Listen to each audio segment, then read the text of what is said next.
51 साल की परमजीत कौर पंजाब के पटियाला डिस्ट्रिक्ट की रहने वाली थी और उसकी ज़िंदगी कई सारे उतार चढ़ावों से भरी हुई थी। पहले तो काफ़ी यंग एज में ही उसके घर वालों ने उसकी शादी करवा दी थी, वो भी किसी NRI जनपाल सिंह से।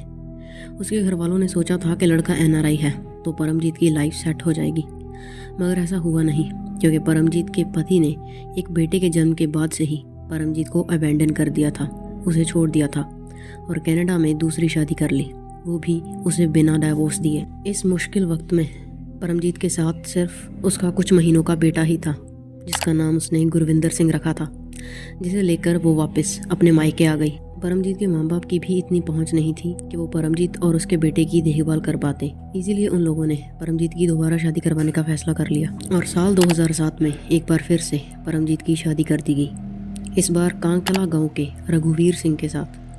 और इस शादी से भी परमजीत को एक बेटा हुआ, जिसका नाम उसने जसविंदर सिंह रखा। फाइनली परमजीत की ज़िंदगी में खुशियाँ एक बार फिर से लौट आई थी, क्योंकि उसे एक अच्छा प्यार करने वाला पति मिला था, जो कि उसे और उसके दोनों बच्चों को बेहद प्यार करता था। लेकिन परमजीत की ये खुशी भी ज़्यादा देर तक टिकी नहीं, क्योंकि साल 2011 में उसके पति रघुवीर की हार्ट अटैक से मौत हो गई और वो एक बार फिर से टूट गई। मगर अब उसे अपने बच्चों का भी ख्याल रखना था, तो उसने किसी न किसी तरह से खुद को संभाला और अपने बच्चों और घर का बोझ पूरा अपने कंधों पर उठा लिया।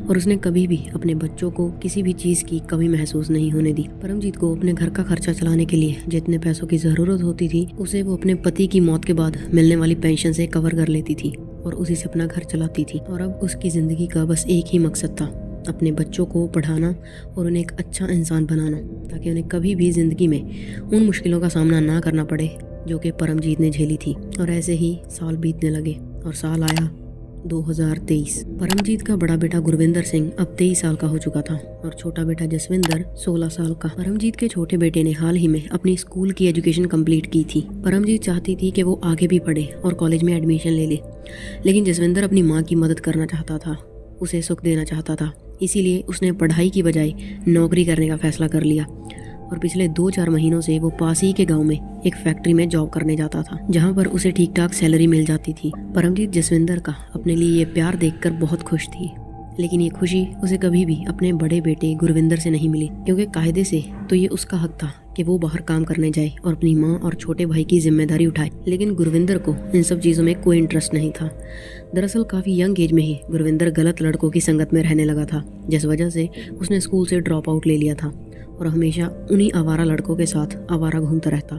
और धीरे धीरे गुरविंदर ने भी उनके साथ ड्रग्स लेना शुरू कर दिया था और अब वो कई दिनों तक घर से बाहर रहता था और जब भी कभी घर आता तो बस परमजीत से पैसे मांगने के लिए, क्योंकि उसे ड्रग्स लेने होते थे। परमजीत कौर ने बहुत कोशिश की थी अपने बेटे को समझाने की, उसे इस दलदल से बाहर निकालने की, लेकिन गुरविंदर पर अपनी माँ के रोने या फिर समझाने का कोई असर नहीं हुआ and he continued with his veg. और अब तो हाल इतने बुरे थे कि वो ज़बरदस्ती अपनी माँ के पर्स से पैसे निकाल कर ले जाता था और उनसे ड्रग्स खरीद कर नशे करता। और अगर परमजीत उसे रोकने की कोशिश करती तो वो उस पर हाथ भी उठा देता और जो कुछ थोड़े बहुत पैसे उसका छोटा भाई कमा कर लाता, वो गुरविंदर जोर जबरदस्ती से अपनी माँ से छीन कर ले जाता और अपने दोस्तों के साथ ड्रग्स लेने में उड़ा देता। और गुरविंदर की इस ड्रग एडिक्शन के बारे में पूरा गांव जानता था, इसीलिए कोई भी उसे ज्यादा मुंह नहीं लगाता था और ना ही उससे ज्यादा बातचीत करता। लेकिन हाँ, सब लोगों की परमजीत और जसविंदर से बहुत हमदर्दी थी और परमजीत भी जब भी घर से बाहर निकलती उसे जो भी मिलता उनसे खुश होकर मिलती थी। 30 जून 2023।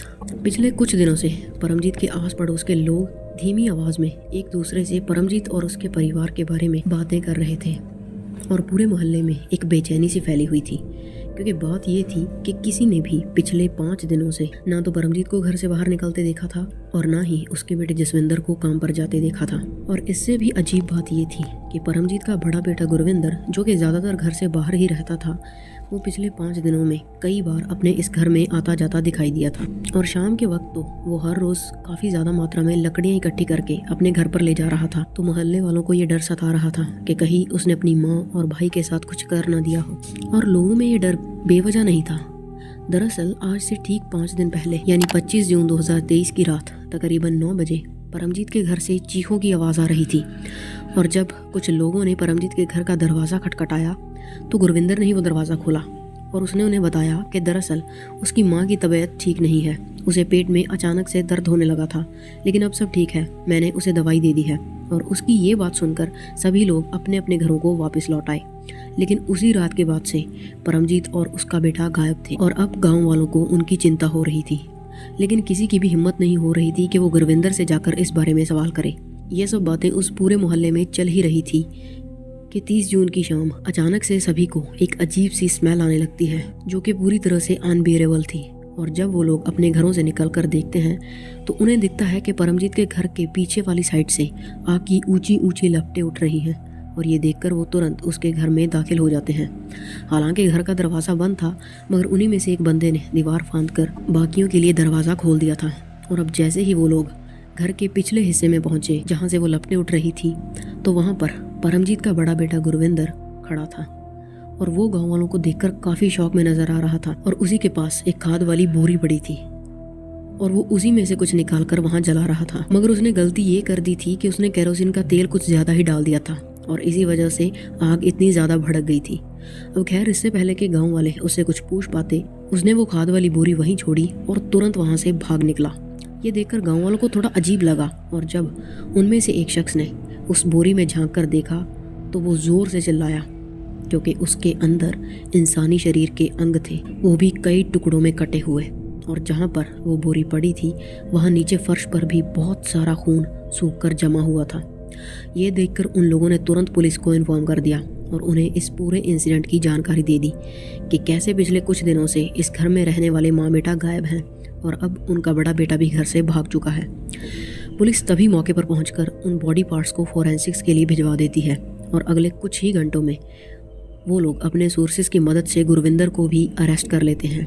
और उसे अरेस्ट करने के बाद सीधा थाने ले आते हैं और थाने लाकर पुलिस वाले उसकी अच्छे से खातिरदारी करते हैं। और फिर उससे पूछा जाता है कि तुम्हारी माँ और भाई कहाँ हैं और वो तुम्हारे घर से जो बॉडी पार्ट्स मिले हैं वो किसके हैं। तब गुरविंदर पुलिस को बताना शुरू करता है। दरअसल गुरविंदर 25 जून 2023 की शाम को अपने दो दोस्तों रणजीत सिंह और राजेंद्र सिंह के साथ अपने घर आया था कुछ पैसे लेने के लिए, क्योंकि उसके पास नशा खत्म हो गया था। और उस वक्त उसकी माँ किचन में खाना बना रही थी और उसका छोटा भाई अभी काम से लौटा नहीं था।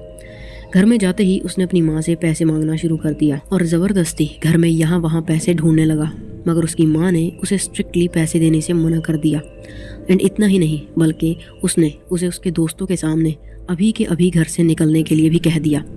ये देखकर गुरविंदर की ईगो हर्ट हो गई और ऊपर से नशा ना मिलने के कारण उसका शरीर टूट रहा था। जिसके बाद उसने बिना कुछ सोचे समझे पास ही पड़ी एक लोहे की सब्बल उठाई और अपनी माँ के सिर पर दे मारी, वो भी एक नहीं कई बार। और इसी बीच परमजीत की चीखें सुनकर बाहर पड़ोसी भी आए थे, जिन्हें के बाद में गुरविंदर ने झूठ बोलकर वहाँ से भेज दिया। तो खैर, परमजीत को मारने के बाद गुरविंदर और उसके उन दोनों दोस्तों ने अपनी माँ के हाथ का बना खाना खाया और फिर वो खाना खाने के बाद उन तीनों ने मिलकर परमजीत की बॉडी को छोटे छोटे टुकड़ों में काटना शुरू कर दिया और इन टुकड़ों को उन्होंने एक बोरी में डालकर घर के पीछे रख दिया, जिसमें से कि अब भी खून रिस रहा था। इसके बाद वो लोग रसोई में वापस आए और वहां पर फैले खून को साफ करने लगे। और जब वो लोग किचन की सफाई कर ही रहे होते हैं, तभी गुरविंदर का छोटा भाई जसविंदर काम से घर लौट आता है और वो आते ही उन तीनों को वहाँ देखकर हैरान हो जाता है और अपनी माँ के बारे में पूछने लगता है कि वो कहाँ है। गुरविंदर और उसके दोस्त मिलकर उस पर काबू पा लेते हैं और उसे भी उसी सब्बल से मौत की नींद सुला देते हैं ताकि वो परमजीत के कत्ल का राज छुपा सके। लेकिन अब उनमें इतनी एनर्जी नहीं थी कि वो जसविंदर की बॉडी के भी टुकड़े कर पाते, इसीलिए उन्होंने जसविंदर की बॉडी को रात के अंधेरे में अपनी गाड़ी में डाला और पास ही के एक नाले में फेंक आए। लेकिन लाश को नाले में फेंकने से पहले उन्होंने जसविंदर की जेब में जो भी कुछ थोड़े बहुत पैसे थे वो निकाल लिए थे अपना नशा खरीदने के लिए और फिर वो अपने अपने घरों को लौट गए। और गुरविंदर पिछले कई दिनों से इसलिए लकड़ियां जमा कर रहा था क्योंकि वो अपनी माँ की लाश के टुकड़ों को थोड़ी थोड़ी मात्रा में जला रहा था और अब तक वो अपनी माँ की 70% बॉडी जला चुका था। और 30 जून को वो इसलिए पकड़ा गया क्योंकि उस दिन उसने केरोसिन का तेल बॉडी पर थोड़ा ज़्यादा डाल दिया था, जिस वजह से आस पड़ोस के लोगों ने आग की लपटें देखी और दौड़कर वहाँ चले गए और गुरविंदर का भेद खुल गया। वहीं जसविंदर की बॉडी भी पुलिस को उसकी मौत के अगले ही दिन यानी 26 जून को उस नाले से मिल गई थी, लेकिन क्योंकि उस बॉडी की किसी ने पहचान नहीं की तो पुलिस ने खुद ही उसका अंतिम संस्कार कर दिया था। तो खैर गुरविंदर के कन्फेशन के बाद पुलिस ने उसके दोनों साथियों रंजीत और राजेंद्र को भी अरेस्ट कर लिया और अब इन तीनों के खिलाफ ये केस कोर्ट में चल रहा है। So yeah, this was our today's case. If you find this video informative, please drop a like and do check out this video popping on the screen, and you can also subscribe for more such content. फिर मिलेंगे।